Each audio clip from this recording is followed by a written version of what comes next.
Аз съм водещия. Но тук трябваше да има още някой. Здравей, какво правиш? Какво прави ли? Загубих си настроението и си го търся. О, я не си губи времето да търсиш нещо, което няма да намериш. Защо да не го намеря? Защото настроението не е предмет, за да го търсиш. То е чувство, което се оправя със специална рецепта. И каква е тя? Казвай бързо, че нямаме време. Гостите чакат, искат забавление. Забъркваме микс от стихотворения, добавяме някоя друга песен, подслагаме с много детски усмивки и го заливаме с сироп и смях, колкото поем. Само като чух вкусното встъпление, вече имам настроение. Преди да започнем обаче, нека приветстваме с добре дошли вас, нашите родители, приятели и гости. Добре дошли на благотворителния концерт на Българското училище Никола Вапцаров Никозия. Благотворителността е издавана от определена гражданска позиция. Тя е израз на солидарност, съпричастност и готовност за помощ. Тя означава любов към другите и чувството за обща кауза на тези, които участват в нея. Тук е мястото да се съобщим, че с приходите от днешния концерт ще направим нашето училище още по-привлекателно място за учене и забавление. А днес, на вечерята на един от най-духовните християнски празници, Велик ден, отправяме своя поздрав към родителите, приятелите и гостите. Пролетта идва с полаха на южняка, с песента на птиците, с аромата на цветята и с много събудени надежди в хората. Завърта се слънчевото колело и се зареждат най-пъстрите празници в народния календар. Лазаров ден, Светница и Велик ден. Те идват като знамение за нещо ново, добро и свято, като поличба и благослов, за да ни върнат към корена, към началото, за да ни направят по-мъдри и по-добри, за да ни изпълнят с вяра, надежда и любов. Избрахме мотото на нашия празник да бъде "Детство мое, реално и вълшебно", защото именно там, в детството си, тъй най-искрено послание за любов между хората, за мир и добро по целия свят. В нашето училище пеем и играем, мечтаем и творим при най-добрите учителки.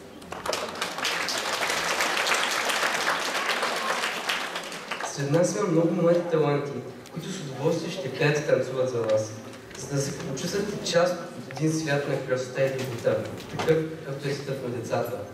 Преди да дадем старт на днешния празник, давам думата на училищния ръководител, госпожа Снежана Георгиева, за приветствие. Здравейте! Много се радвам, че съм сред вас. Благодаря за поканата. Пробвам съм. Очаквам добро настроение, както казаха нашите водещи. Искам от сърце да поздравя първо най-малките, разбира се, да са здрави, щастливи, да играят, да учат, разбира се, да растат като истински българи. Второ, на родителите да отглеждат тези истински българи, да се трудят и да не забравят родината си също, а същевременно да допринасят за развитие на Република Кипър. И разбира се, една голяма благодарност към учителите, които са направили необходимото, за да има още едно училище в Никозия, към Съюза на българите в Кипър, които помогнаха това добро дело, и да всички вас възможили, здрави и щастливи.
Пейзажите по запад, мазните и уста. Та като захвана, щяло и нещяло, да погледнах сетро, този се е мръкнал. Ябълки видях да докарат коне. Нищо нема, само стрелчански драгуни. Ката беше взела, да ми ги похвали, ала месечини, че не тасали. Стасат ли, умекнат ли и до тук се смеят. Стрелчи не се знаят как да напечелят. Ти ме попитай какво плащах и мани, да оголям фюстата отидох на бани. Тъй са, аз дода, че ще прягат раля. Мише да вървите, щом не сте ги избрали. Сбрахме от Трецел и от Мала Длъга, ама в ширинени времето излъга. Колко е сеното? 3 кола и нещо да не балне ото. Баяма коне, ама са само вие. Нема ли да дойдат още помощи? Ще пододат, кака, байко нещо мамка. Тя до село греба, ни спуща сламка. Зълбата с нощи, няща дит на кани. Ама ще да дойде, колко дойде мани. Гана ли, ма, чакай Гана да ти дойде. Чуки мне мази я биля да оди. И да дойде поли, само ще го джурка. Сърдат ли се още с баба ти бандурка? Ще ли са Гана, някой му пресърди. Дядо ти Никола иска да ги бъди. Да ги бъди, шомто и на Гил. За баща и майка ич не мънил, като рекал Гана, град гледа за нея. Ох, с коя ли сестра има да чернея? Айде, че млекото, както тук се търси, подлето мое да се подпази. Да вървим, че пак без слепи ще останем. Ама да ти кажем още нещо за Гана. Мъркви са пусти нейните очи тия, те кого погледнат правят му магия. Ме ми разправила баба ти пандурка, ти искал си Гил някаква призурка. Водежарата кога се да праща. Гана взела често да го сряща. Мари, нека има Гана с толкова сура, ама що ще дири Гил по присура? Бобе Рашко я доведе Лани, яйде да видиш колко се обрани. Отвори портето, погледай двора, в махалата поне всички я говорят. Хубаво, че Гил Гана до прекотка, хората оттам ще биля и колко. Тъй са како Мико, знат ги клисурки. Да ти не разправям, пък за панагюрки. Он е с колата, не ли рале? Какво се разбърза? Колко сме го брали? Отивай куне, после пододиме. Тък му съм варила сладко от малина. И че не съм отнала, с теб ще го опитам, пък и нящо, тъйка имам да те питам.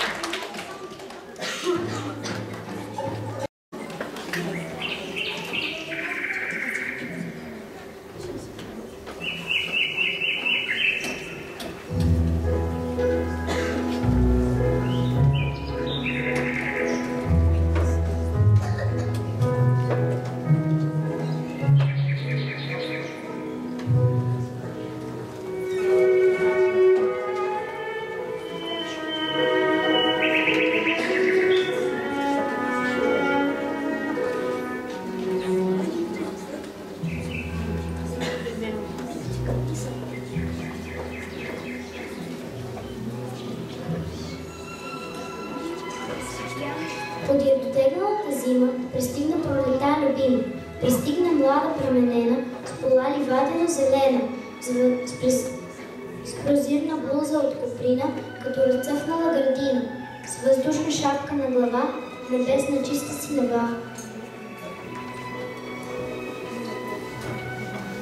Повяха топли ветрове, с смяна слънцето за свет.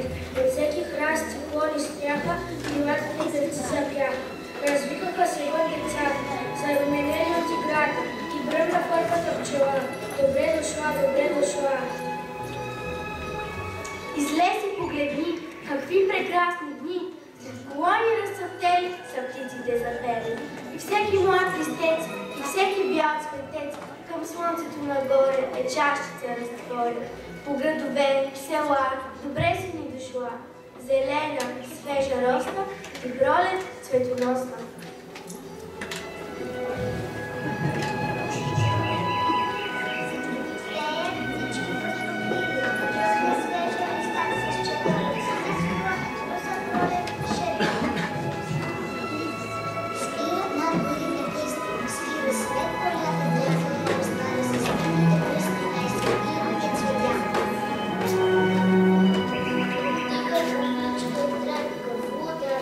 Всеки, чия избор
празници. Цветница Лазарбет. Учениците от втори клас с класен ръководител Боря Николаева подготвиха празнична програма. Да ги чуем!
Лазар пазарува, Лазар весел ходи.